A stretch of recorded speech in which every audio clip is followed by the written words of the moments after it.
नमो तस् भगवतो अरहतो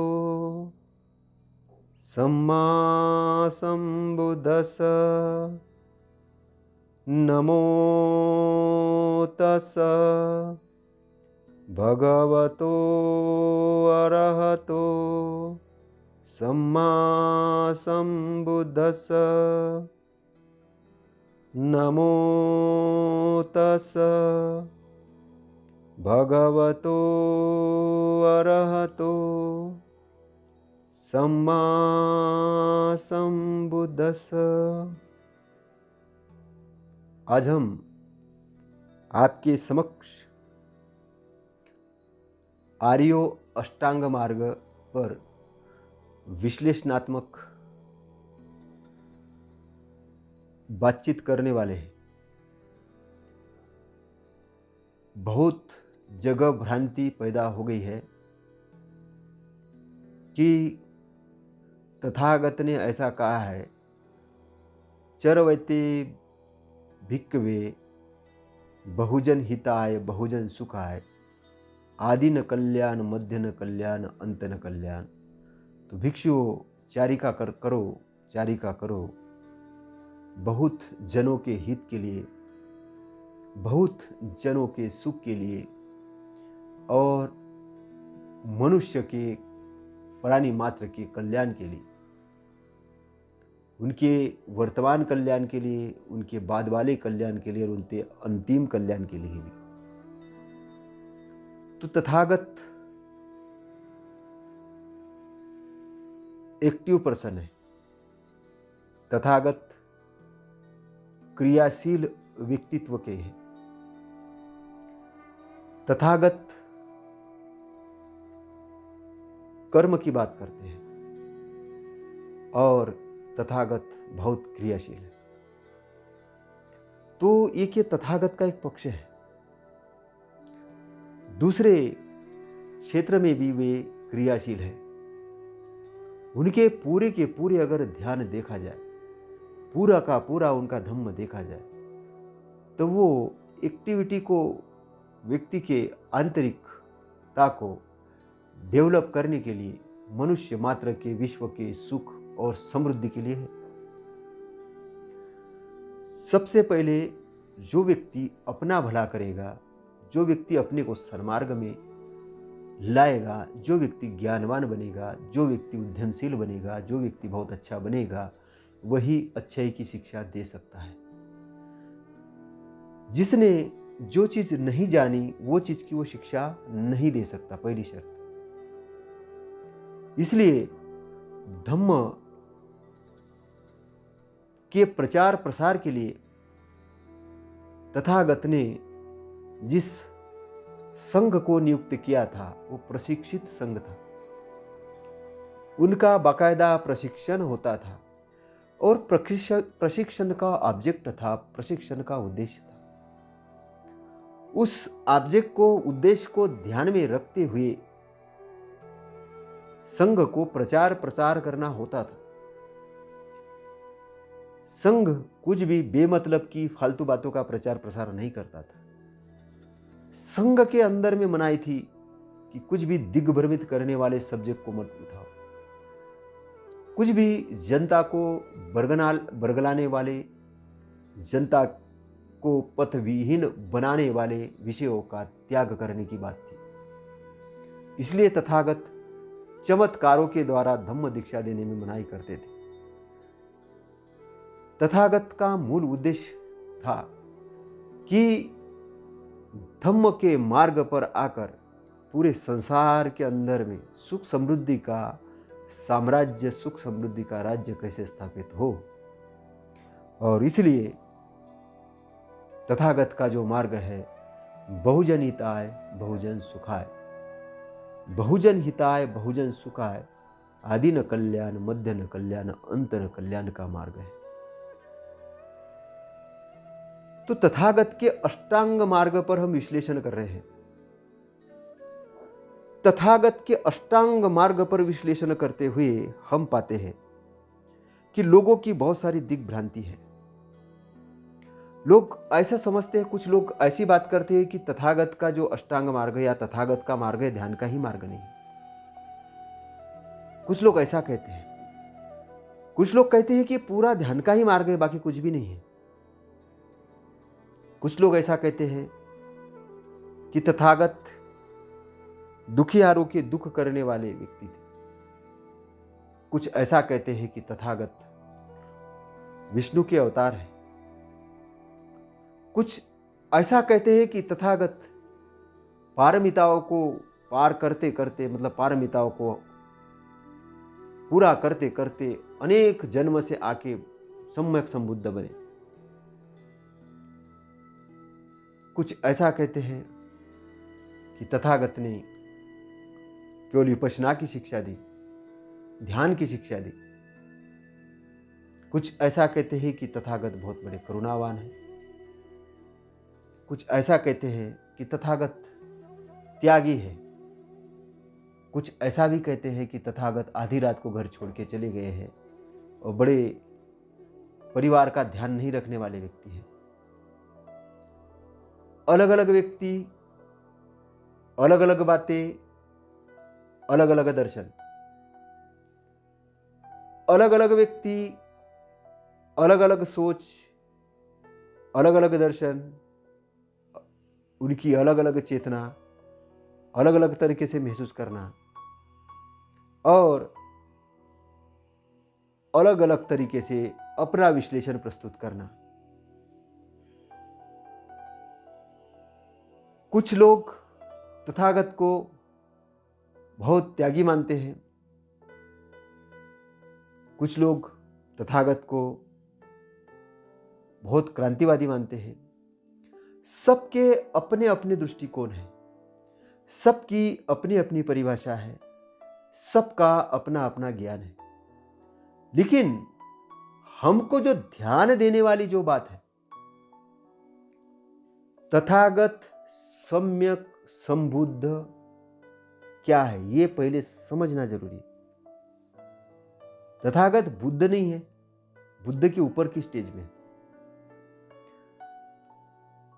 तथागत का अर्थ होता है जो जैसा बोलता है वैसा कार्य करता है, वैसा ही उसका थिंकिंग, वैसा ही एक्शन, यथाकारी यथा भाषा, मतलब जैसी भाषा वैसा कार्य,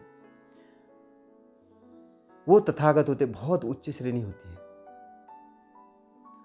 सम्यक यानी सब राइट तरीके से, राइट सही सही प्रकार के, और संबुद्ध यानी सही प्रकार के बुद्ध जिन्होंने धम्म को व्याख्यात किया है।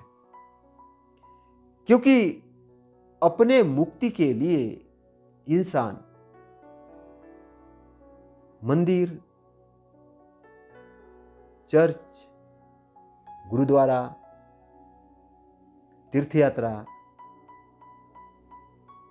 और पूजा अर्चना, कर्मकांड, उपास करना, बहुत सारी चीजों पर वर्क करता है। कुछ चीजें उसको अस्थायी रूप से शांति प्रदान करते हैं, कुछ बातें उसे आंतरिक श्रद्धा पैदा करती है, कुछ बातें उसको लाभप्रद भी हो जाती है, कुछ बातें उसको अलाभ भी प्रदान करती है। लेकिन तथागत का अपना विश्लेषण है।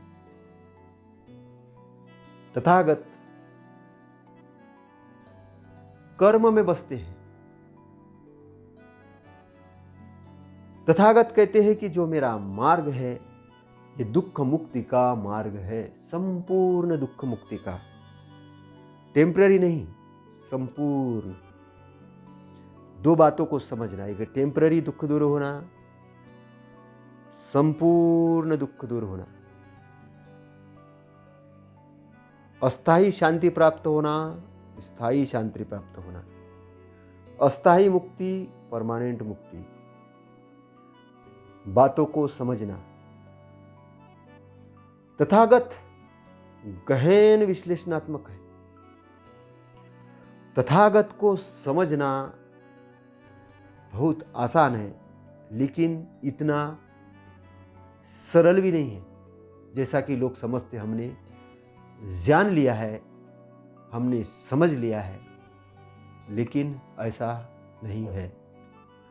जितना जितना गहनतम आप जानते जाओगे, उतना उतना आप तथागत के धम्म के अंदर में गहराई में आते जाओगे, और जितने जितने आप गहराई में आते जाओगे, उतना उतना गहनतम शांति की दशा में आओगे, और जितनी जितनी गहनतम शांति की दशा में आओगे, उतना उतना प्रोडक्टिविटी आपके अंदर निर्माण होगी, उतनी उतनी आपकी थिंकिंग प्रोसेस तेज होगी, उतनी उतनी आपकी दृष्टि शुद्ध होगी, उतनी उतनी आपकी चेतना बड़ी चेतना होगी, उतनी उतनी चेतना आपकी ब्रह्मांड की चेतना होगी। तो जो लोग कहते हैं कि तथागत का मार्ग ध्यान का मार्ग नहीं है, वो तथागत के मार्ग को नहीं जानने वाले लोग हैं। कोई कहते हैं कि तथागत का मार्ग ऐसा मार्ग है कि हमने जान लिया है, तो उनसे पूछा जाए कि आपने क्या जान लिया है, तो वो अपने अनुसार वो व्याख्या करना शुरू करते हैं।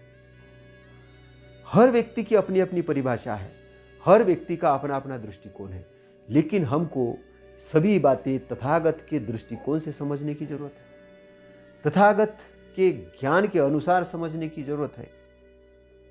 तो तथागत के अष्टांग मार्ग के अंदर में तीन महत्वपूर्ण बातें, तीन महत्वपूर्ण। एक है प्रज्ञा के संबंध में उनकी शिक्षा, दूसरी है शील के संबंध में उनकी शिक्षा, और तीसरी है चित्त के संबंध में उनकी शिक्षा। तो प्रज्ञा के संबंध में शिक्षा के लिए सम्यक दृष्टि और सम्यक संकल्प, ये प्रज्ञा की शिक्षा के संबंध में है। सम्यक दृष्टि और सम्यक संकल्प। तो सम्यक दृष्टि के अंदर में क्या आता है? सम्यक दृष्टि के अंदर में आता है कि चारों आर्य सत्य का ज्ञान होना। दुख है तो दुख का समुदाय है, समुदाय है उसके कारण दुख है। वो समुदाय खत्म हो जाएगा तो दुख खत्म हो जाएगा, पूर्ण रूप से खत्म हो जाएगा।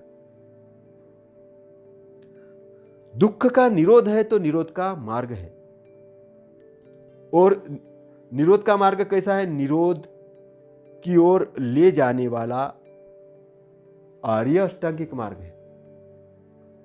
निरोध की ओर ले जाने वाला, बातों को समझना, निरोध का मार्ग और निरोध की ओर ले जाने वाला मार्ग, निरोध की ओर ले जाने वाला आर्य अष्टांगिक मार्ग। मतलब उस मार्ग से अगर आप चलते जाओगे, चलते जाओगे, चलते जाओगे, चलते जाओगे, तो आप मुक्ति के पथ पर पहुंच जाओगे। मुक्ति कोई एक दिन की बात नहीं है, मुक्ति कोई तुरंत की बात नहीं कि हम तुरंत मुक्त हो गए। ऐसे कुछ कुछ लोग सिखाते हैं कि ध्यान लगाते ही अचानक आप बुद्धि को प्राप्त हो जाओगे और बुद्ध बन जाओगे। कभी भी हो सकता है आपके जीवन में। ऐसे ध्यान के प्रकांड विद्वान पैदा हो गए भारत भर में, विश्व भर में, लेकिन वे आत्मा के बंधन में पड़े हुए हैं, परमात्मा के बंधन में पड़े हुए हैं, कर्मकांडों के बंधन में पड़े हुए हैं, और कहीं न कहीं अज्ञान के बंधन में पड़े हुए हैं। वे अपने मार्ग को स्पष्ट रूप से विश्लेषण नहीं करते हैं। वो आपको बोलते हैं कि कभी भी घटित हो जाएगा, आपको कभी भी घटित हो जाएगा ध्यान। तो ऐसा बोल के उनको पूछो कैसे घटित होगा, तो बोलते करते जाइए आप तो ध्यान। तो अलग अलग ध्यान करवाने लगाते। वो कभी कुंडलिनी ध्यान करवाएंगे, कभी नाचने गाने का ध्यान करवाएंगे, कभी कुछ बोलेंगे, जैसा मन में आया वैसा करो।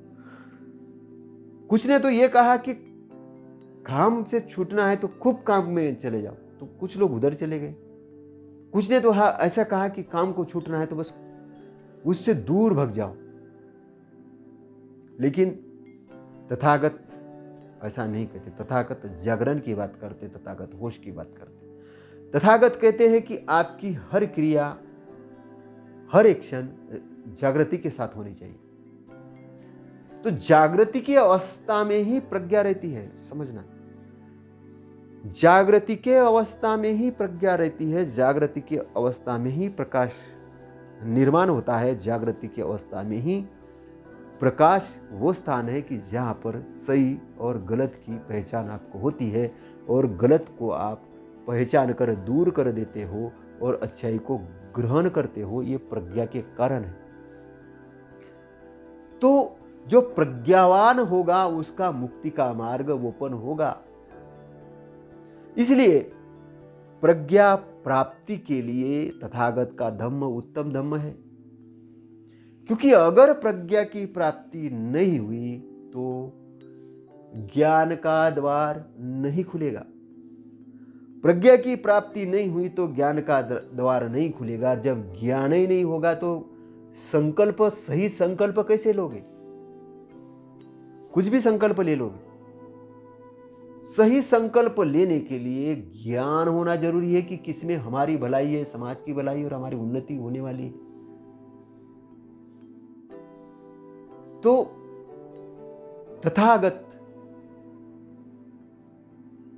अच्छाई का संकल्प लेने की बात करते हैं। उसको द्रोह न करना, किसी के साथ द्रोह नहीं करना।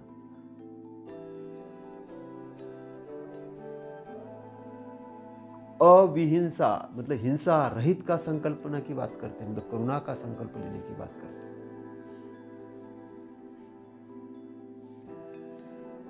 तथागत निष्कामता के संकल्प की बात करते हैं कि बदले में किसी को प्रेम करो तो स्वतंत्र रूप से करो। प्रेम का मतलब मैत्री, ऐसी मैत्री। लोग लिमिटेड एरिया में प्रेम करते हैं, अपने रिश्तेदारों से प्रेम करते, दोस्तों से प्रेम करते, समाज के लोग, लेकिन बाकी से दुश्मनी करते और उसके विरोध में षड्यंत्र रचते हैं। उनके रात दिन के प्रोग्राम ये होते हैं कि कैसे हिंसा को बढ़ावा देना, और वो समझते हैं कि ये समूह अगर खत्म हो जाए तो दूसरा समूह आएगा और वो फिर शांति प्रदान करेगा और फिर हमारा ही राज्य होगा।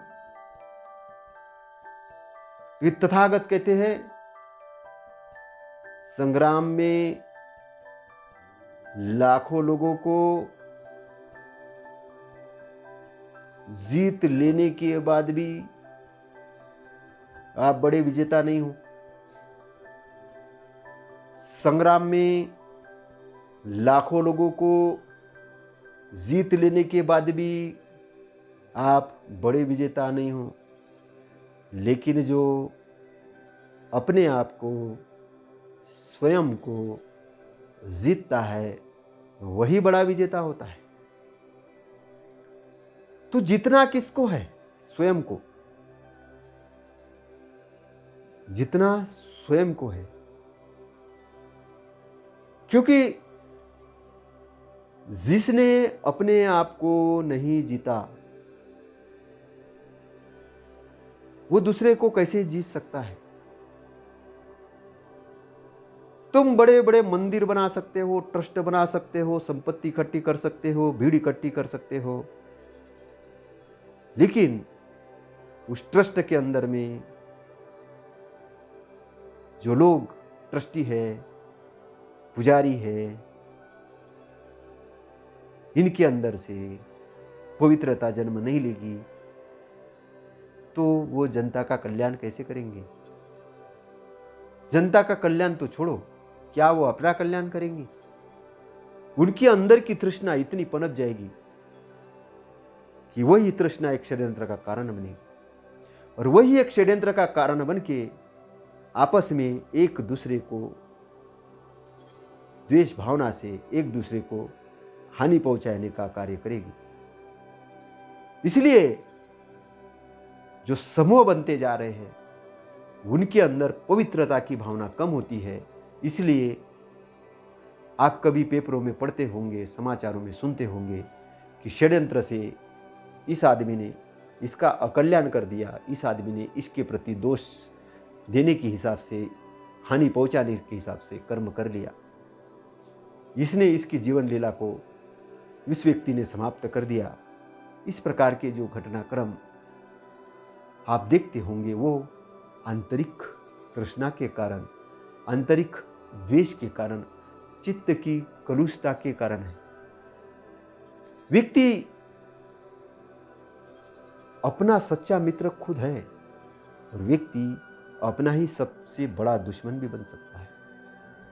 अगर उसका चित्त गलत दिशा में गया तो व्यक्ति के लिए हानिकारक बनता है, लेकिन अगर उसका चित्त सही दिशा में गया, चित्त मैल रहित हो गया, चित्त शुद्ध हो गया, तो उसके लिए कल्याण का कार्य करेगा।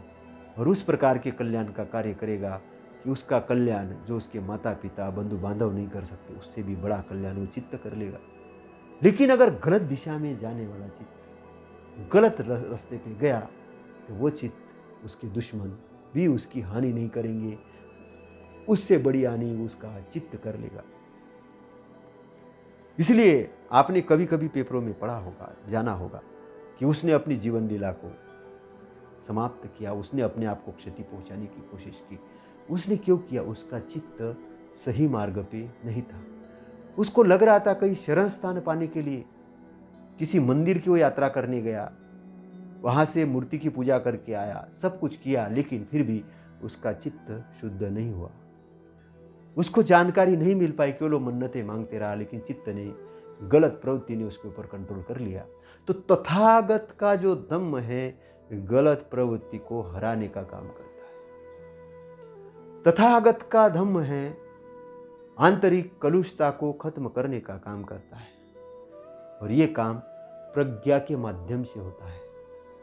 क्योंकि जब व्यक्ति को प्रज्ञा प्राप्त होती है, प्रज्ञा उसकी डेवलप होना चालू होती है, तब वो ऊंचाई के शिखर पर पहुंचना शुरू करता है।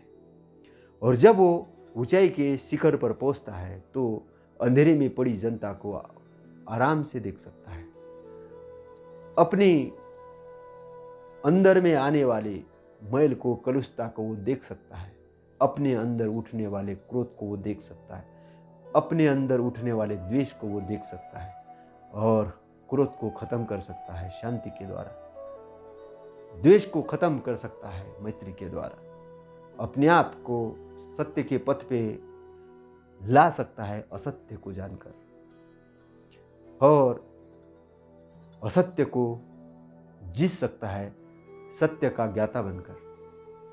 तो प्रज्ञा प्राप्ति के लिए बहुत बड़ा महत्वपूर्ण मार्ग सम्यक दृष्टि है और सम्यक संकल्प है। संकल्प यानी सही संकल्प है, सही संकल्पवान बनना है तो सही दृष्टिकोण पैदा करना होगा। सही दृष्टिकोण के निर्माण के लिए सकारात्मक रहना पड़ेगा।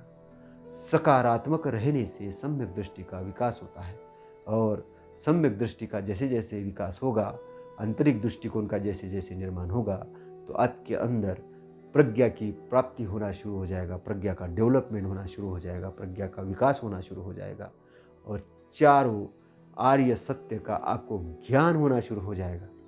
चारों आर्य सत्य का आपको ज्ञान होना शुरू हो जाएगा।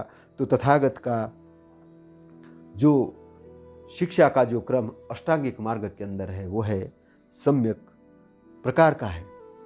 तथागत के शील संबंधी शिक्षा के लिए जो है वो है सम्यक वाणी, सम्यक कर्मांत और सम्यक आजीविका। इसमें शील यानी आचरण संबंधी शिक्षा है। तो वाणी का मतलब है बोलने वाली वाणी, लिखने वाली वाणी, आचरण में लाने वाली वाणी। अगर आप कोई बात बोलते हो तो वो ऐसी होनी चाहिए कि उसमें मिथ्या बातें नहीं होना चाहिए। आजकल बड़े शास्त्र लिखे जाते हैं और उस शास्त्र के अंदर में कल्पना को स्थान दिया जाता है और कल्पना करके मूर्तियों का निर्माण किया जाता है और मूर्तियों का निर्माण करके चमत्कारिक बातें उसके साथ गढ़ी जाती है और उस पर प्रवचन होते हैं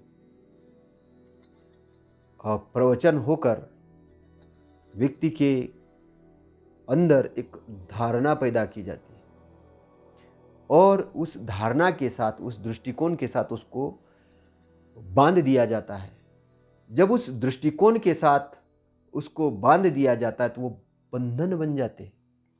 जब वो उसके बंधन बन जाते हैं तो वो मुक्त नहीं हो पाता और उस बंधन में बंधा हुआ आदमी केवल और केवल ऐसी बातें करता है, हे भगवान तू मेरे को तार लेना, हे भगवान तू मेरे लिए ऐसा कर देना, हे भगवान तू मेरा वो कर देना, याचनाएं और प्रार्थनाएं करने लगता है। और याचना और प्रार्थना में व्यक्ति आंतरिक रूप से दुर्बल हो जाता है। वो आशा लगाए रखता है कि उसकी याचना और प्रार्थनाएं सही हो जाएगी और ऐसा करते करते वो कर्म जो उसे करने चाहिए थे वो कर्म करना भूल जाता है। तो एक जगह तथागत के समक्ष एक व्यक्ति आए और उन्होंने व्रत पर बात की थी, हम तो अपने इष्ट देव को प्रसन्न करने के लिए यज्ञ करते हैं, आहुति देते हैं और आह्वान करते हैं, ये हमारा अच्छा कर्म है, क्या हम ये सही करते हैं? तो तथागत कहते हैं कि तुम इस किनारे पे बैठो, तो उस किनारे पे जाने के लिए तुम्हें किस प्रकार से सहयोग की जरूरत पड़ेगी? तो वो साधु कहता है कि या तो हमें तैर कर जाना पड़ेगा या हमें नाव के द्वारा जाना पड़ेगा। तो तथागत कहते हैं कि तुम तैरना भी नहीं चाहो, तुम नाव के द्वारा भी नहीं जाना चाहो और तुम यहीं बैठे बैठे प्रार्थना करो, हे किनार, हे इधर के किनारे इधर आ जा, उधर के किनारे उधर चला जा, तो क्या तुम चले जाओगे? तो वो कहते हैं कि नहीं, ऐसा तो नहीं होगा, क्योंकि वहां पहुंचने के लिए कर्म करना पड़ेगा। तथागत आगे और कहते हैं, तुमने एक नदी में पत्थर डाल दिया और याचना करो कि हे पत्थर तू ऊपर आ जा, हे पत्थर तू उधर चला जा, तो तुम्हारे याचना करने से वो पत्थर आएगा? बोले नहीं। तो तथागत सही प्रकार से उद्देश्य पर बातें करते थे, प्रज्ञा को जगाने का काम करते थे, प्रज्ञा को डेवलप करने की बात तथागत करते हैं। इसलिए सम्यक वाणी के अंतर्गत में है मिथ्या या झूठी बातों का त्याग करना। मिथ्या या झूठी जो बातें हैं, जो लिखित में भी है या जो बोली जाती है, उसका त्याग करना। चुगली, कटु वचन और बकवास, एक दूसरे की चुगली लगाना, उसको भड़काना, इसको भड़काना, कटु वचन बोलना, बकवास भरी बातें बोलना जिसका कोई उद्देश्य नहीं है, कोई ऑब्जेक्ट नहीं है, किसी के कल्याण के लिए नहीं है, बकवास करते रहना, इन बातों का त्याग करने के लिए तथागत कहते हैं। तो बातचीत कैसी होनी चाहिए? उद्देश्य पूर्वक बातचीत होनी चाहिए। बातचीत कैसी होनी चाहिए? मधुर होनी चाहिए। बातचीत कैसी होनी चाहिए? करुणावान बातचीत होनी चाहिए। और बातचीत कैसे होनी चाहिए? बुद्धिमत्ता से युक्त होनी चाहिए। और बातचीत कैसी होनी चाहिए? सार्थक होनी चाहिए। सार्थक होनी चाहिए, जिसका कोई उद्देश्य हो, जिसका कोई ऑब्जेक्ट हो, उस पर बातचीत होनी चाहिए, उस पर डिबेट डिस्कस होना चाहिए, उस पर विश्लेषण होना चाहिए। केवल मनोरंजन के साधन के लिए सभा और सम्मेलन लेने की जरूरत नहीं, किसी उद्देश्य के लिए। इसलिए प्रवचन क्यों कहा जाता? प्रवचन प्रज्ञापूर्वक कहे गए वचन, ज्ञानपूर्वक कहे गए वचन, जिसके उद्देश्य पूर्वक कहे गए वचन, जिससे अपना भी कल्याण हो, जन का कल्याण हो। आगे शील संबंधी शिक्षा में सम्यक क्रमांत भी है, और सम्यक क्रमांत का जो उद्देश्य है वो है हिंसा, चोरी, व्यभिचार का त्याग। शारीरिक रूप से जो कर्म करते हैं उससे ऐसे कर्म करना कि जिससे हिंसा को बढ़ावा ना मिले, ऐसे कर्म करना कि जिससे चोरी को बढ़ावा ना मिले, ऐसे कर्म करना कि जिससे व्यभिचार को बढ़ावा ना मिले। सम्यक कर्मांत के बाद है सम्यक आजीविका। उस सम्यक आजीविका का अर्थ है सही प्रकार की आजीविका। किस प्रकार की आजीविका? जिसमें अपना भी भला हो, दूसरे का भी भला हो। मादक द्रव्यों की आजीविका से दूर रहना, पशु हत्या से संबंधित आजीविका से दूर रहना, और कानूनी रूप से जिन आजीविका पर प्रतिबंध है उससे दूर रहना।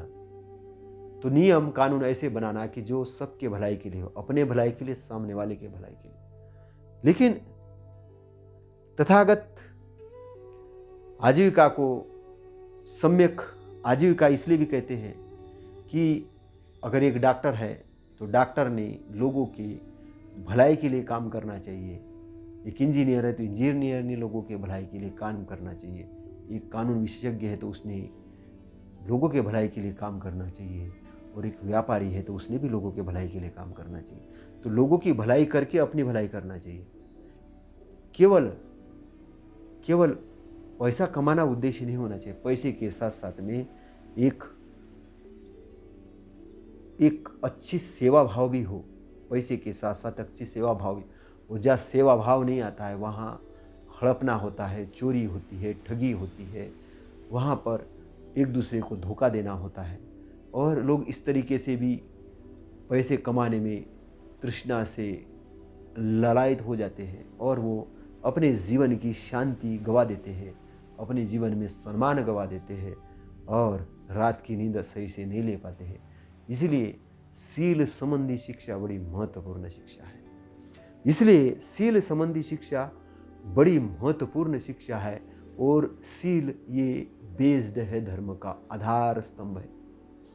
क्योंकि जो चीज़ आप आचरण में, व्यवहार में लाते हो वो आपके लिए बहुत बड़ा उन्नति का मार्ग खड़ा करने वाली है। आपकी धन धान्य से लेके, मानसिक शांति से लेके उन्नति करने वाली है।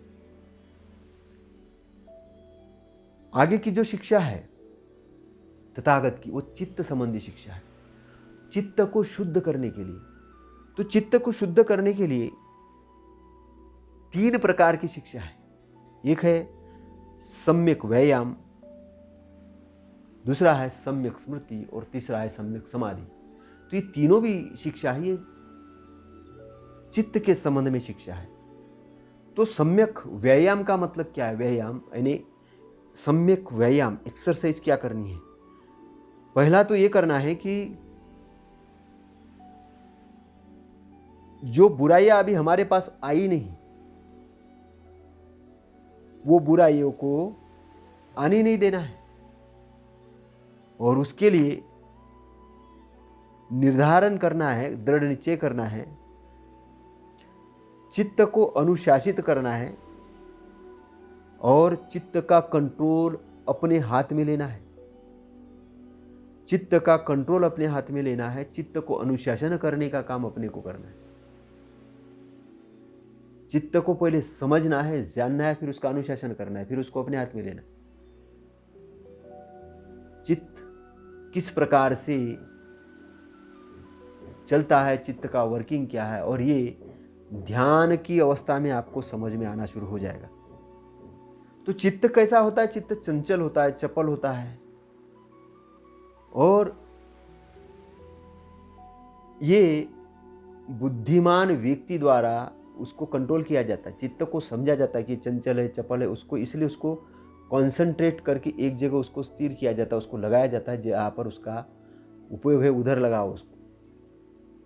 उसकी चंचलता को दूर करो, उसको कंट्रोलिंग करो, और कंट्रोलिंग करके जो अनुत्पन्न बुराइयाँ नहीं हुई है उधर उसको जाने ही मत दो, अपनी दिशा में लगाओ जहाँ आपको उससे वर्किंग लेना है। क्योंकि आपके पास जो पावरफुल चीज़ है वो है चित्त है, सबसे बड़ी चीज़ चित्त है। तो चित्त को रोकना है, थामना है। फिर चित्त के अंदर में जो अकुशल उत्पन्न हो चुके हैं उसके नाश के लिए, उसको खत्म करने के लिए भी उद्योग करना है, दृढ़ निश्चय करना है, और चित्त को अनुशासित करना है, चित्त को कंट्रोल अपने हाथ में लेना है। तो चित्त के अंदर में जो बुराइयां निर्माण हो गई है, उत्पन्न हो गई है, उसको भी दूर करना है। ये भी एक ध्यान की अवस्था में इसको किया जाता है। अपने अंदर जाके देखना होता है कौन कौन सी बुराई निर्माण हुई, और बुराइयों को खत्म करने का जो तरीका है तथागत बताते हैं। क्या है? क्रोध को शांति से दूर करो, द्वेष को मैत्री से दूर करो। यहाँ पर आपका प्रज्ञा भी आपके साथ वर्क करेगी। चित्त के लिए प्रज्ञा का भी काम होगा। तो आप ध्यान की अवस्था में जब जाएंगे तो आपको यहाँ पर अपने आप को विश्लेषण करना आप शुरू करेंगे। और ये बहुत सरल है, ये बहुत सरल है, लेकिन आसान नहीं है। उसके लिए थोड़ा सा आपको समझना जरूरी है। तथागत की जो ध्यान की अवस्था है वो एक्टिवनेस में है। वो केवल चुपचाप बैठने वाली नहीं कि हम चुपचाप बैठे, ऐसा नहीं है। चुपचाप बैठने वाला भी है, लेकिन वो बहुत बात की स्टेप है। लेकिन ये विश्लेषणात्मक स्टेप है कि जो बुराइयां उत्पन्न हो गई है उसको खत्म करना, उसको खत्म करना। अब उसके बाद अनुत्पन्न सुकर्म, अच्छे कार्य, अच्छे धम्म जो है उसको उत्पन्न करने के लिए इच्छा करना, डिजायर निर्माण करना, अंदर से उद्योग करना, वर्क करना, व्रियारंभ करना, मतलब दृढ़ निश्चय करना, और चित्त को डिसिप्लिन करना, उसका कंट्रोल अपने हाथ में लेना। कभी कभी कुछ लोग समझाएंगे कि इच्छा से तृष्णा निर्माण होगी, और तृष्णा से इसलिए हम इच्छा रहित है। तथागत का इच्छा रहित का जो बात है, इच्छा रहित किस संबंध में? गलत के संबंध में इच्छा रहित है, अच्छाई के संबंध में इच्छा रहित नहीं है, उद्योगशील है। समझना, जानना, समझना। तथागत संसार का पुनर्निर्माण करना चाहते हैं, धम्म का शासन लाना चाहते हैं। जब चित्त अच्छा हो जाता है, शुद्ध होता है, सचित्त परियो दपनंग एतंग बुद्धान शासनम, तब बुद्ध का शासन आता है, तब धम्म का शासन आता है। बुद्ध का शासन, धम्म का शासन आने का मतलब ये नहीं है कि नाम के आगे बुद्ध लिख दो, या अपने आप को बोलो कि मैं बुद्ध के मूर्ति की त्रिवार वंदन करता हूं तो मैं बुद्ध बन गया। नहीं, अगर आपने इतना ही समझा तो आप कर्मकांडी हो गए। उससे आगे की स्टेप है अपने अंदर वर्क करना, अपने अंदर सुकर्मों का निर्माण करना। और सुकर्म का निर्माण करने के लिए सुकर्म को जानना, अच्छे कर्म क्या है, इसके लिए अच्छी किताबों का पठन पाठन करना, अच्छी बातों को समझना, उसको ग्रहण करना, अपने आप को डेवलप करना, अपने आप को डेवलप करना, और डेवलप करना, विकसित करना। और इसके लिए चित्त का कंट्रोलिंग थामना, चित्त को अनुशासित करना। चित्त इधर उधर भटक जाएगा, लेकिन आपको उसको अच्छे दिशा में लगाना है। चित्त बोलेगा चलो यार मजा करते हैं, अब इधर जाओ उधर जाओ, है ना, ऐसे आते हैं ना बातें। लेकिन आपको वहाँ से उठा के उसको अपने लक्ष्य पर फोकस करना कि ये मेरे सुकर्म है, इसको मैं कर रहा हूँ, ये मेरे अच्छे कर्म है, इसको मुझे निर्माण करना है, इसकी मुझे गति प्रदान करनी है।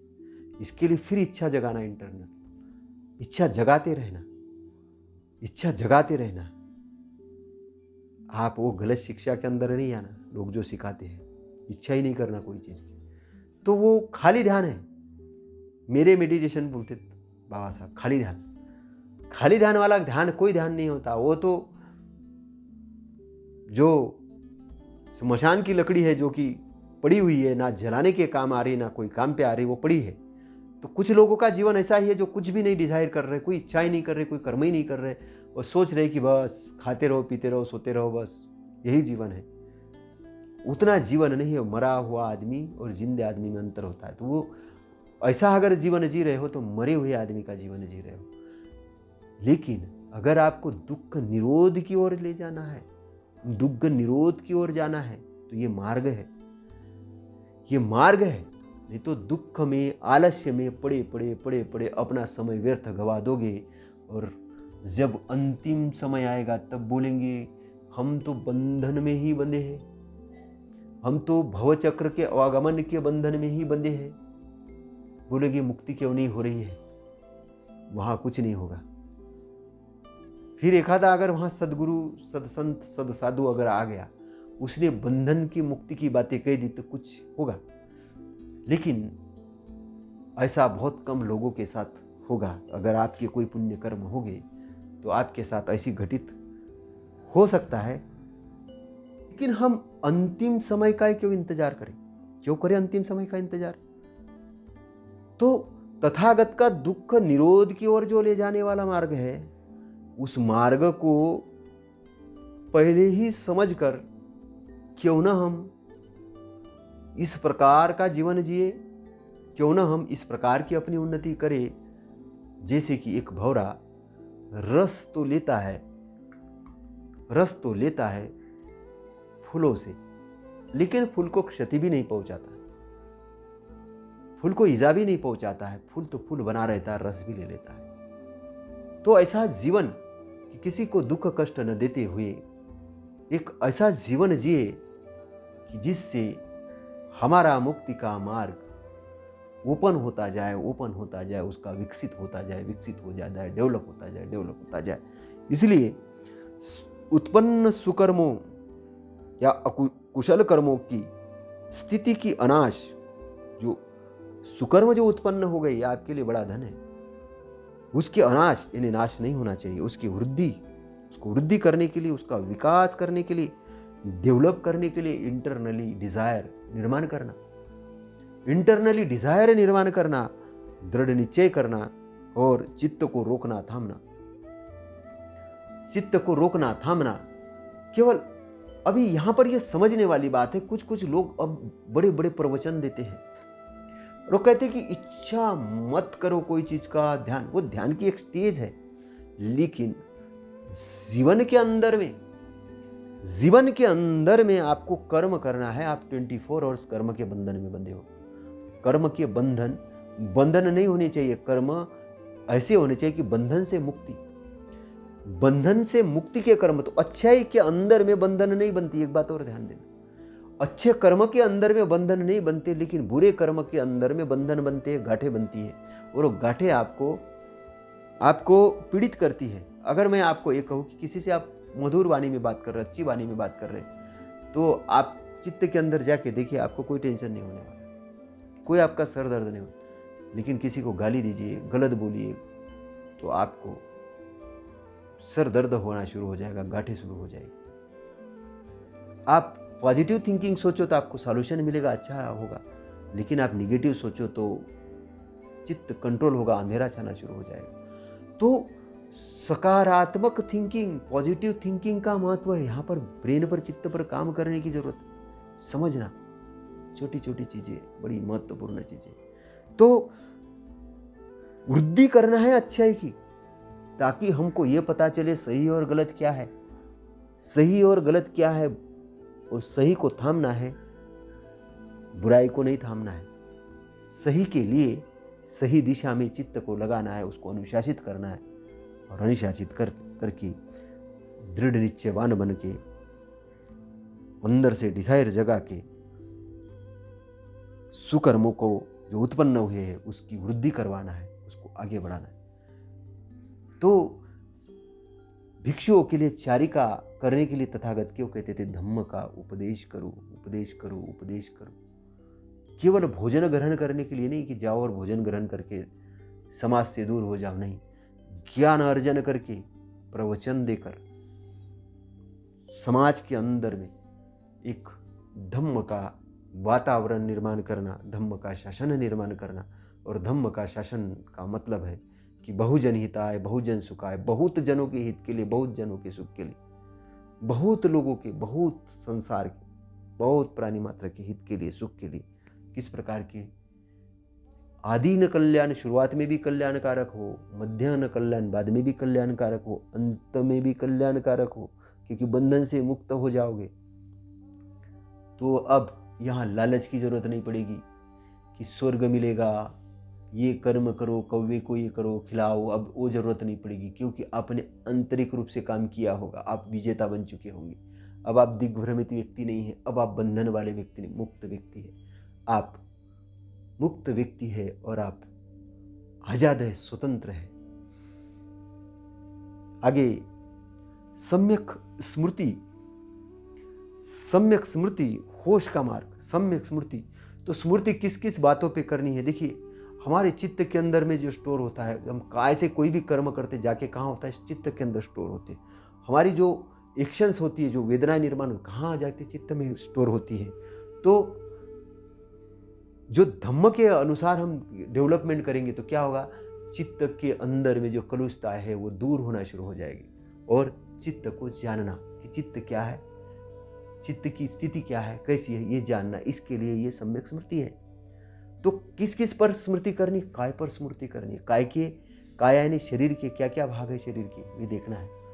शरीर के अंदर में क्या क्या है, इंद्रियों को समझना है कि हमारी इंद्रिय क्या है, 5 इंद्रिय को समझना है ना। फिर शरीर के जो अवयव बने हैं उसको देखना है कि शरीर 4 धातु से बना है, पृथ्वी धातु, वायु धातु, अग्नि धातु, और एक कौन सी धातु है, और जल धातु। ये 4 से शरीर बना है। तथागत ने 5 धातु नहीं बोला है, आकाश को धातु नहीं माना है, आकाश निर्विकार है, आकाश निर्विकार है, इसलिए धातु नहीं माना है उसको। तो ये 4 धातु से शरीर बना हुआ है। फिर शरीर के अंदर में जो पूरे अवयव है किस प्रकार से काम करते हैं ये जानकारी होना चाहिए। शरीर के अंदर में पूरे अवयव कैसे काम करते हैं, उसका काम करने का तरीका क्या है, ये जानने की जरूरत है। फिर शरीर को होशपूर्वक रखने की जरूरत है, शरीर को सही भोजन ग्रहण करने की जरूरत है। फिर शरीर की क्या स्थिति होने वाली ये भी देखने की जरूरत है कि हमारा शरीर ऐसा ऐसा है, नाशवान भी होने वाला। ये बच्चा था, अभी हम जवान थे, बाद में फिर बूढ़े वृद्ध हो जाएंगे, फिर वृद्ध हो जाएंगे, फिर हमारी हड्डियाँ ऐसी हो जाएगी, फिर ऐसा। शरीर की स्थिति को भी जानना है। तो कायानुपश्यना का मतलब है कि शरीर के बारे में जानकारी होना। वेदनानुपश्यना, वेदनाएं हमारे शरीर में जो ब्रेन के अंदर में कौन सी वेदना आती है, सुख वेदना आती है, दुख वेदना आती है, असुख अदुख वेदना, इसको समझना। अगर हम वेदना को समझना शुरू करते हैं तो फिर हमको एक इंटरनली भाव तैयार हो जाएगा, समझना शुरू हो जाएगा कि ये चीज़ से ये वेदना होती है, वो चीज़ से वे वेदना होती है। तो हम जागृत अवस्था में और आगे बढ़ेंगे, ये ध्यान की अवस्था में देखा जाता है। फिर चित्त को देखना है कि चित्त का कैसा है, चित्त छोटा है, बड़ा है, विक्षिप्त है, अविक्षिप्त है, अच्छा है, आनंद में है, किस स्थिति में है, चित्त की गति क्या है, चित्त की वर्तमान स्थिति क्या है। तो उसको अच्छी स्थिति में जब आप समझेंगे तब उसको अच्छे स्थिति को लाने के लिए आप काम करेंगे, तब आप चित्त को कंट्रोल कर पाएंगे। फिर धम्मानुपश्यना है। धम्मानुपश्यना का मतलब है कि हमको जो शरीर के अंदर में क्या क्या करना है, हमको इंद्रियों का कार्य देखना है कि इंद्रिय कैसे कार्य करती है, स्पर्श इंद्रिय कैसा कार्य करते, कान का इंद्रिय क्या काम करती है, जिह्वा से किस प्रकार से स्वाद होता है, स्पर्श से किस प्रकार से। तो इस प्रकार से वेदना तैयार होती है ना। तो ये सारी चीज़ों की हमको जानकारी होना, चारों आर्य सत्य का ज्ञान होना। दुख है तो दुख का समुदाय है, दुख का समुदाय है, दुख का निरोध है तो निरोध की ओर ले जाने वाला मार्ग भी है, निरोध की ओर ले जाने वाला मार्ग भी है। यह हमको समझना और उस अष्टांग मार्ग को भी जानना, उस मार्ग को जानना, ये भी धम्मानुपश्यना के अंदर में आता है। धम्मानुपश्यना के अंदर में 7 बोधि अंग भी आते हैं। 7 बोधि अंग पर भावना करना, समझना। 7 बोधि अंग मतलब बोध प्राप्त करने के लिए 7 बोधि अंग को भी समझना। तो 7 बोधि अंग के अंदर में आता है स्मृति संबोधंग्य, धम्म विचय संबोधंग्य, वीर्य संबोधंग्य, प्रीति संबोधंग्य, प्रसक्ति संबोधंग्य, समाधि संबोधंग्य, और 7वां आता है उपेक्षा संबोधंग, है ना। तो ये जो संबोधंग्य है, स्मृतिवान रहेंगे तो क्या होगा, सभी अच्छी बातें हमारे अंदर में आएगी, बेहोशी के अंदर भी नहीं रहेगी। इसलिए स्मृतिवान होना जरूरी है। इसलिए जो बेहोश करने वाली चीजें, क्रोध है, द्वेष है, मादक द्रव्य का अत्यधिक सेवन है, घमंड करना है, ये सब चीज़ों के अंदर हमारी स्मृति चली जाती, तो वो इसलिए तथागत मना करते हैं सब चीज़ों के लिए, क्योंकि स्मृतिवान होना बहुत जरूरी है। जब स्मृतिवान होंगे तब आपके अंदर में अच्छाई का निर्माण होना शुरू हो जाएगा। फिर जब अच्छाई का निर्माण होना चाहेगा तो उसका विश्लेषण करना है। तो धम्म विचय संबोधंग्य, विश्लेषण करना है कि क्या सही है, क्या गलत है, सही को अपनाना है, गलत को छोड़ना है। इसकी हमारे अंदर में एक तर्क शक्ति डेवलप होगी। फिर तीसरा वीर्य संबोधंग्य, दृढ़ निश्चय का संबोधंग्य, और प्रीति यानी प्रसन्नता का संबोधंग्य, है ना। हमारे अंदर प्रसन्नता निर्माण होगी। और प्रसक्ति का संबोधंग्य मतलब एक समुंदर जैसे शांत का भाव निर्माण होगा। प्रसन्न भी रहेंगे, शांत भी रहेंगे, और समाधिस्थ रहेंगे। समाधिस्थ यानी एकाग्रचित्त रहेंगे। किसी ईश्वर उपेक्षा करेंगे, हम किसकी, गलत की उपेक्षा करके अच्छाई को ग्रहण करेंगे, अपने आप को विस्तृत करेंगे, सबके प्रति प्रेम की भावना रखेंगे, मैत्री की भावना रखेंगे। तो जो भावना निर्माण करना, तो ये उपेक्षा के कारण होता है, तो है ना। तो ये सब चीज़ों को डेवलप करना, समझना, धम्मानुपश्यना के अंदर में आता है। धम्म को जानना, समझना, प्रैक्टिकली रूप से समझना, ये धम्मानुपश्यना के अंदर में आता है। तो 4 आर्य सत्य के अंदर में अष्टांग मार्ग भी आ गया। अष्टांग मार्ग के अंदर में उसके विभिन्न अंग आ गए। इस प्रकार से ये सम्यक स्मृति है। तो ये सब किस लिए कर रहे हैं, चित्त के अंदर से कूड़ा करकट बाहर करने के लिए। क्योंकि तथागत का जो अल्टीमेट मार्ग है चित्त शुद्धि का मार्ग है। चित्त शुद्ध होने से ही आप बंधन से मुक्त होंगे। चित्त शुद्ध होने से आप बंधन से मुक्त होंगे। तो चित्त पर बहुत बड़ा कार्य करने के लिए तथागत ने बताया है। फिर सम्यक समाधि है। तो सम्यक समाधि जो है, सम्यक समाधि के अंदर में क्या है, सम्यक समाधि के अंदर में चारों ध्यानों पर बात है। चारों ध्यानों पर किस प्रकार से बात है, पहले तो है अपने आप को शुद्ध करना है, आनापान सती करना है ध्यान। और ध्यान करके क्या करना है, ध्यान करके अपने आप को अकुशल से दूर करना है। अकुशल से आपने दूर किया, अपने आप को शुद्ध किया। शुद्ध करने के बाद सवितर्क सवितर्क और सविचार देना है, ध्यान की फर्स्ट स्टेज है। दूसरा है कि सवितर्क सविचार से जो आपके निगेटिव थॉट थे, निगेटिव तर्क थे, निगेटिव जो भी था, सॉल्यूशन मिल जाएगा। फिर बचेगा आपके अंदर में अवितर्क बचेगा और विचार बचेगा। वितर्क की जरूरत नहीं, अभी विचार बचेगा, मात्र विचार आते रहेंगे जाते रहेंगे, विचारों को देखना है। और बाद में है अवितर्क अविचार, विचार भी नहीं रहेंगे और वितर्क भी कोई नहीं रहेगा। तो एक कंसंट्रेशन रहेगा आपका। और उसके बाद में है कि प्रसन्नता आएगी, और जब प्रीति और प्रसन्नता आ जाएगी उसको भी आपको छोड़ना है। और फिर अनिमित्त ध्यान है, केवल ध्यान है, कॉन्सेंट्रेटेड, केवल विटनेस। तो जब आप विटनेस की स्थिति में आएंगे तब आपके अंदर से आपको निब्बान की एरिया के दर्शन होना शुरू हो जाएंगे। आपके अंदर से अचानक ही आपको एक दृढ़वान होने का निश्चय होगा। अचानक आपके अंदर से देख रहे कि ऊर्जा का ऊर्ध्वस्रोत हो गया। अचानक आप देख रहे बहुत सारी चीज़ें आपके साथ, उसको मैं इधर बयान नहीं करूँगा। लेकिन मैं आपको इतना बता रहा हूँ कि ये अनुभव आपके अपने अनुभव होंगे। आप ऊर्ध्वस्त हो गए होंगे और अपने आप को डेवलप कर रहे होंगे। तो समाधि लगने से क्या हो जाएगा? समाधि लगने से क्या हो जाएगा? सबसे बड़ी बात कि आपके जितने भी वितर्क है, जो गलतफहमियां हैं, जो क्रोध है, हिंसा से रिलेटेड है, आपका असंतोष है, सारे नाना कुवितर्क है, ये समाधि लगने से विलीन हो जाएंगे।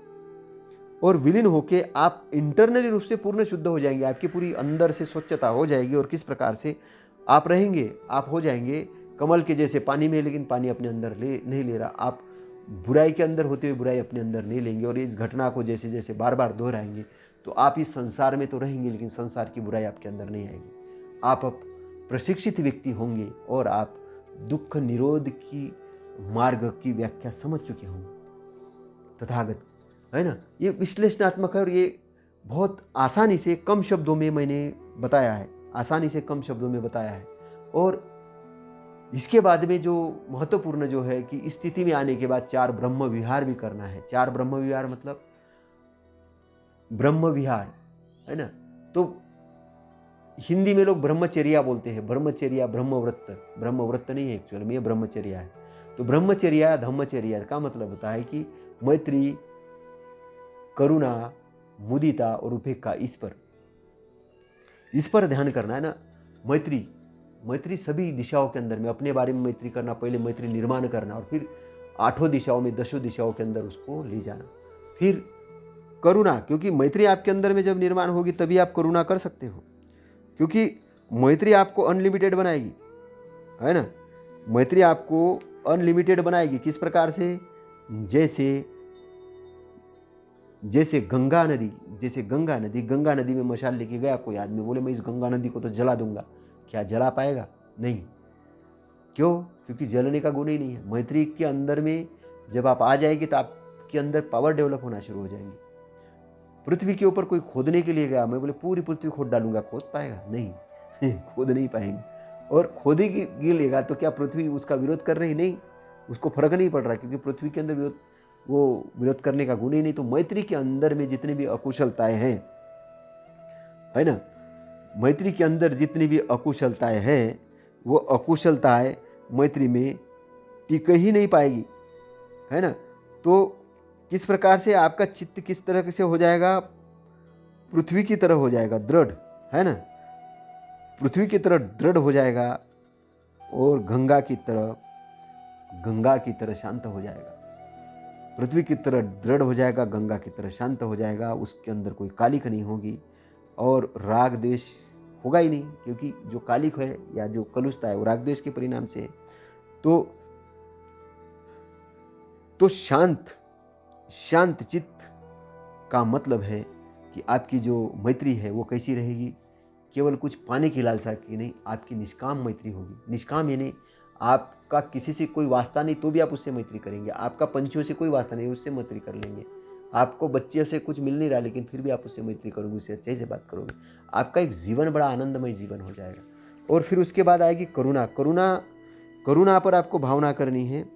करुणा पर भावना किस पर करनी है? जो दरिद्र है, दरिद्रता से ऊपर उठे, उसके लिए भावना करनी है। असहायता को सहयोग करना है। बूढ़े लोग हैं, बीमार है ना, रोगी है, वृद्ध है, जो भी व्यक्ति है ना, तो उनको सहयोग करना, ये करुणा के अंदर में आती है ना। तो आपके अंदर अगर मैत्री है तो आपके अंदर करुणा आएगी। जब आपके अंदर करुणा आएगी तब मुदिता आएगी। तो मुदिता क्यों आएगी? क्योंकि आपने कुछ अच्छे कार्य किए होंगे, है ना। तो मैत्री का करुणा से संबंध है, अब मुदिता का उपेक्षा से संबंध है।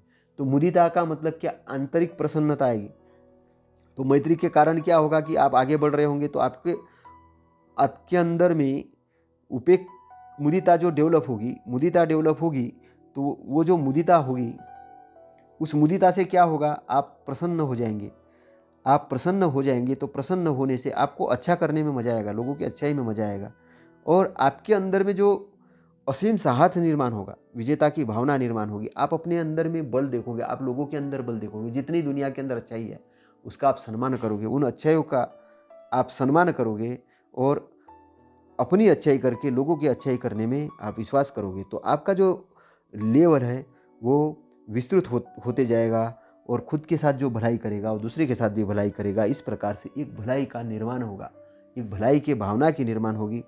और भलाई की भावना निर्माण होने के बाद हम लास्ट में ये देखेंगे कि उपेक्षा संबोधन क्या होता है कि ये कई हम अपने